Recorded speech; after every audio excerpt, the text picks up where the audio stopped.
வணக்கம். 23வது தேசிய அளவிலான ஜூனியர் மற்றும் யூத் உஷு போட்டிகள் கோயம்புத்தூர் மாவட்டத்தில் அமைந்துள்ள கேபிஆர் கல்லூரியில் 27/7/2024 முதல் 31/7/2024 வரை நடைபெற்றது. இப்போட்டியில் தமிழ்நாடு உட்பட பல்வேறு மாநிலங்களிலிருந்து மாணவ மாணவியர்கள் கலந்து கொண்டனர். இதில் சென்னை மாவட்டத்தை சேர்ந்த ராபியா ஜாக்கியா ஒரு தங்கப்பதக்கமும் ஒரு வெள்ளிப் பதக்கமும், அருள் பிரஜித் ஒரு தங்கப்பதக்கமும் பெற்று தமிழ்நாட்டிற்கும் சென்னை மாவட்டத்திற்கும் பெருமை சேர்த்துள்ளனர்.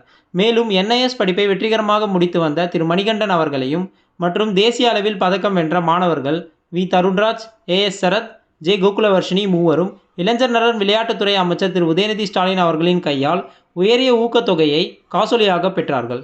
இவர்களை சென்னை மாவட்ட ஊஷு சங்க கௌரவ தலைவர் திரு மனோகர பூபதி, சென்னை மாவட்ட ஊஷு சங்க தலைவர் திரு புல்கானி, சென்னை மாவட்ட ஊஷு சங்க செயலாளர் திரு விசாகபதி, சென்னை மாவட்ட ஊஷு சங்க பொருளாளர் திரு ஜெயச்சந்திரன், சென்னை மாவட்ட ஊஷு சங்க துணைத் தலைவர் திரு ஆலயகுமார், சென்னை மாவட்ட ஊஷு சங்க தொழில்நுட்ப இயக்குனர் திரு தண்டபாணி, திருமதி சுவாதி NIS, திரு பூமிநாதன், திரு மணிமாறன், திரு கோட்டீஸ்வரன், திரு திவாகரன் மற்றும் பயிற்சியாளர்கள் ஆகியோர் வெற்றி பெற்ற மாணவ மாணவியர்களை பாராட்டி வாழ்த்து தெரிவித்தனர்.